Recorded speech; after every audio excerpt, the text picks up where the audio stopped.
I said to my colleagues here that what I wanted to most talk about here was power.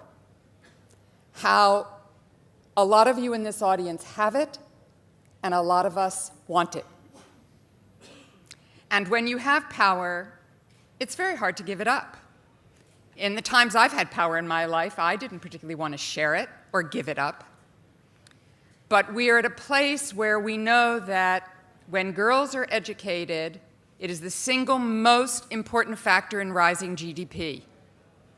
As my colleagues have said, when women are in the workforce, you get rising GDP. When women are on boards of companies, it increases the return on investment and increases sales. There's data, there's an economic backdrop to this. So if you guys want to succeed, I would urge you to share a little power because you'll get more back in return.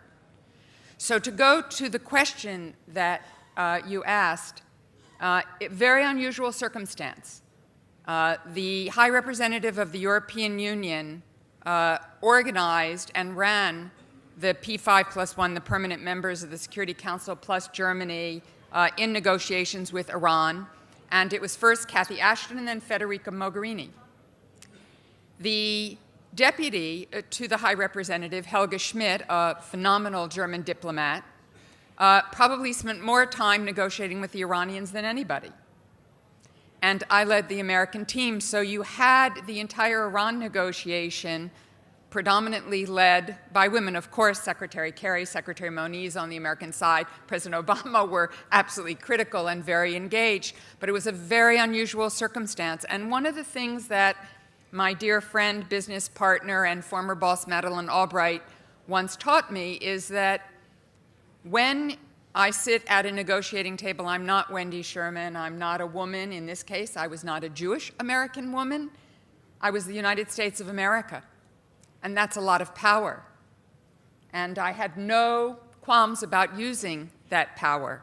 And I think what we women have to understand and what we have to own is not to be afraid to use that power and to take that power. Whether we are talking about sexual violence, which is very present in my own country at the moment, it's present everywhere in the world, and certainly for poor women, there are no resources, there are no ways to deal with sexual harassment, sexual abuse, sexual misconduct.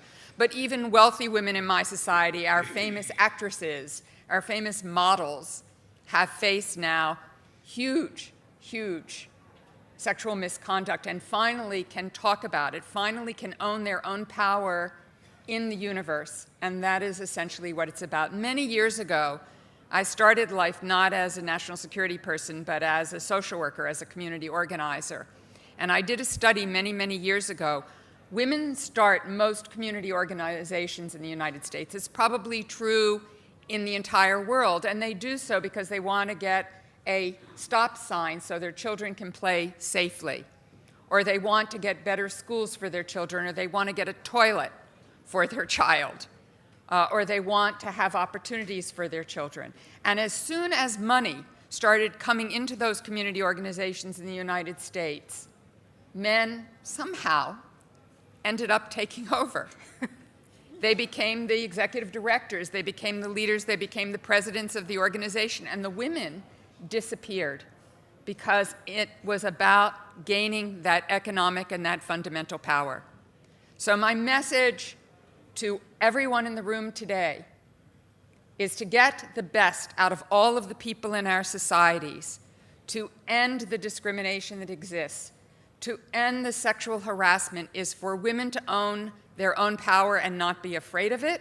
It is not a bad and dirty thing. It's how it gets used that makes it bad and dirty and corrupt. And for men to understand that you have mothers and sisters and daughters, and you want for them what you want for yourselves, which is every opportunity there might be in the world.